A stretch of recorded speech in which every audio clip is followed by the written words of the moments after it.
मन के हारे हार है, मन के जीते जीत। मान लो तो हार है, ठान लो तो जीत। नमस्कार दोस्तों, मैं जावेद सर जावेद मोटिवेशन में आपका स्वागत करता हूं। दोस्तों, आज का हमारा विषय है कि हम जीवन में सफल कैसे हों। आज बहुत लोगों का आज प्रश्न होता है कि सर हमें क्या करें, करें कैसे हम जीवन में सफल हों। इस सफलता के लिए हमें आज आपको सफलता के 3P फार्मूला देने जा रहा हूं, जो मैंने एनालिसिस कर पाया है कि हर वह सक्सेसफुल पर्सनालिटी जिन्होंने अपने जीवन में सफलता पाई है, इतिहास रचा है, उनके पास ये 3P अवश्य रहा है। पहला P मैं आपके साथ शेयर करता हूं कि जब हम अपना लक्ष्य गोल जब बना लें, और जब भी लक्ष्य को बनाएं वो बड़ा बनाएं, क्योंकि उसेन बोल्ट एक धावक है अफ्रीका का, उसने कहा था कि आपका लक्ष्य जो है बिल्कुल बड़ा होना चाहिए, छोटा लक्ष्य क्राइम है। तो अगर आपको लक्ष्य बनाना ही है तो लक्ष्य को हम बड़ा बनाएं, अपने रुचि के हिसाब से बनाएं, और फिर उस लक्ष्य को पाने के लिए अपना सर्वस्व झोंक दें, निछावर कर दें, हमें सफलता अवश्य मिलेगी। आज जो 3P फार्मूला के बारे में जो मैं बात करने जा रहा हूं, उसमें पहला P है प्लानिंग। प्लानिंग हमारी होनी चाहिए, और ये प्लानिंग कैसी होनी चाहिए? प्लानिंग जो होनी चाहिए बिल्कुल लिखित होनी चाहिए, रिटेन में होनी चाहिए। ये लिखित प्लानिंग इसलिए होता है क्योंकि जब हमारे पास प्लान होता है और वो लिखित नहीं होता है तो हम उसको भूल जाते हैं, 10 दिन बाद वो याद नहीं रहता है। तो प्लानिंग को हम लिख के अपने बेडरूम में उसको लगा लेंगे, ताकि जब भी हम बेडरूम में जाएं वो हमारा लक्ष्य वहाँ पे गोल सेट हो, वो दिखाई दे, और फिर हम उस पर काम करने के लिए मजबूर हो जाएं। प्लानिंग हमें सफलता का पहला P है, और उस प्लानिंग पे हमें काम करना होगा। प्लानिंग ऐसा हो, प्लानिंग जब बन जाए तो उस प्लानिंग को पाने के लिए फिर हमें अब प्रैक्टिस की आवश्यकता पड़ती है, क्योंकि कहा जाता है कि practice make a man perfect. Practice करके व्यक्ति जो है परफेक्ट होता है। और हमारे शास्त्रों में भी बताया गया है अभ्यास का महत्व, कि करत करत अभ्यास ते जड़मत हो सुजान, रसरी आवत जाते सिल पे पड़त निशान। तो एक बालक था छोटा सा, जो एक बार अपने घर से निकला एक गुरुकुल में जाने के लिए। उसके माता पिता ने उसकी शिक्षा के लिए उसको भेजा। उस गुरु का बड़ा नाम था। बालक को बांध दिया सतुआ प्याज, और वो लेके अपना निकल गया रास्ते में। ढूंढते ढूंढते जाते जाते शाम हो गई और गुरुकुल में पहुंचा। उसको गुरुकुल में वहां पे गुरु ने पूछा, कहाँ से आए हो? वो बच्चे ने बताया कि मैं यहाँ से आया हूँ, शिक्षा ग्रहण करना है गुरुदेव, और बड़े नाम सुनी है, आपकी प्रशंसा सुनी है, तो इसलिए मैं आया हूँ। गुरु ने उनको रख लिया, उन पे शिक्षा दी, उनको श्लोक दिया गया उसको लर्न करने के लिए। बालक जो था बहुत ही मंदबुद्धि था, उसको श्लोक मिला, वो नहीं याद कर पाया। दूसरे दिन तीसरे दिन भी वो नहीं कर पाया। सारे बालक उस पे हंसते थे, और उसको इतना मूर्ख था कि उसको कुछ बालक को याद हो ही नहीं पाता था। सारे लोग उसका मजाक उड़ाते थे, उपहास उड़ाते थे। बालक को गुरु ने उनको वहां से निकाल दिया, बोला कि ऐसा है बेटा कि आप जाओ, आपकी बस की बात नहीं है। वो बालक जो था छोटा सा, निराश होके वहां से चल देता है। रास्ते में आता है, उसे प्यास लगी थी, भूख भी लग रहा था जोरों से।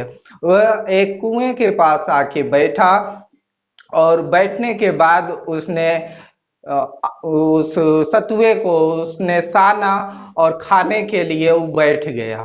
तभी उसकी नजर एक सिल पे पड़ती है, जिससे रस्सी से डोरी से उस पे खींचा जा रहा था।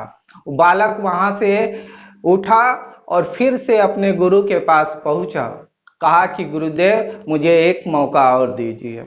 गुरुदेव ने कहा कि ऐसा क्या हो गया तुमको? कहा कि नहीं गुरुदेव, हमको एक मौका दीजिए, फिर से मैं आपको सुनाऊंगा, उस श्लोक को आपको सुना दूंगा। गुरु ने उसकी बात को मानकर वहां पे उसको रख लिया। एक दिन उनको फिर अगले दिन उसको श्लोक मिला, श्लोक बालक सुना दिया। सारे जो छात्र थे बिल्कुल हतप्रभ, ये कैसे हो गया।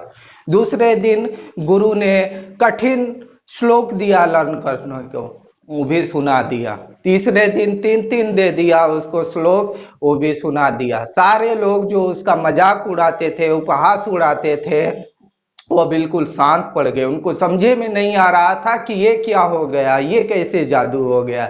ये वही मंदबुद्ध बालक था जो कि यहाँ से गया था, कुछ नहीं कर पा रहा था, ये कैसे हो पाया।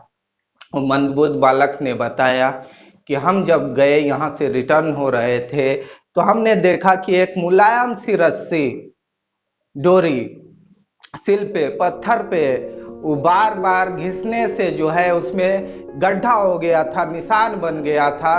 तो हम अगर बार बार किसी भी काम को प्रैक्टिस करें तो वह क्यों नहीं हो सकता है। और फिर बाद में वह बालक संस्कृत का एक बहुत बड़ा विद्वान बनता है, और इसीलिए ये प्रैक्टिस का, अभ्यास का महत्व के बारे में बताया गया है कि करत करत अभ्यास से जड़मत होत सुजान, रसरी आवत जाते सिल पे पड़त निशान। कोई ऐसा काम हमारे जीवन में नहीं है जिसको हम ठान ले, दिल पे ले ले और वह हम पूरा न कर पाए। ऐसा ही कुछ काम प्रैक्टिस का महत्व बताया सचिन तेंदुलकर ने। बार बार वो प्रैक्टिस करते थे, इसीलिए उसे क्रिकेट का भगवान कहा जाता है। वह आज 20 साल तक क्रिकेट खेलते रहे, लेकिन कोई ऐसा दिन बिना प्रैक्टिस के वो नहीं उतरते थे। कहते थे, बताते हैं लोग कि हजारों बॉल पर डे खेल के जाते थे। तो ये प्रैक्टिस का महत्व है दोस्तों। जब हमारा लक्ष्य निर्धारित हो जाए, हमारी जब प्लानिंग हो जाए, तो उस पर अब हमें प्रैक्टिस की आवश्यकता होती है। वह अभ्यास हमें सफल एक दिन जरूर बनाता है। और इसी प्रैक्टिस पे ही एक बार ब्रूस ली ने कहा था कि हमें उस दुनिया में उस व्यक्ति से डर नहीं लगता है जो कि बहुत शक्तिशाली है, लेकिन उस व्यक्ति से मैं अवश्य डरता हूं जो एक ही पंच का 10,000 बार प्रैक्टिस किया है। तो ये प्रैक्टिस का महत्व है मेरे दोस्तों। लक्ष्य को बना के, पहला पी जो था प्लानिंग, दूसरा प्रैक्टिस, और ये प्रैक्टिस जब होगा तब होगा जब हमारा तीसरा पी आएगा, और ये पी है तीसरा पैशन, जुनून, पागलपन। आप किसी भी काम को ठान लीजिए और उसमें पागलपन, पैसिनेट होके आप काम करिए, दुनिया में कोई ताकत आपको सफल होने से नहीं रोक सकती। तो मेरे दोस्तों, आपको निराश होकर बैठने की जरूरत नहीं है, और आपको अपने ऊपर विश्वास करना है, प्लानिंग करनी है, प्रैक्टिस करनी है, और पैशन के साथ, जुनून के साथ उस लक्ष्य को पाने के लिए अपना सब कुछ झोंक देना है।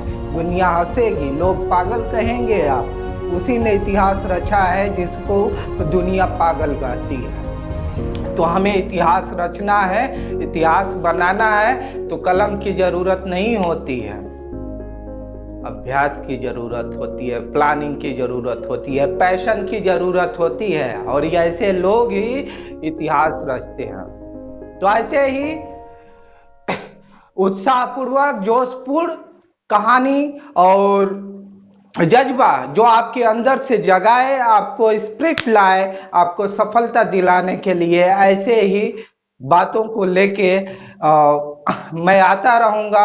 और अगर मेरी कहानी अगर अच्छी लगी हो, आपको यहाँ से कुछ सीखने को मिला है, तो चैनल को सब्सक्राइब करिए, लाइक करिए, और फिर मिलते हैं आपसे नेक्स्ट वीडियो में। तब तक के लिए नमस्कार।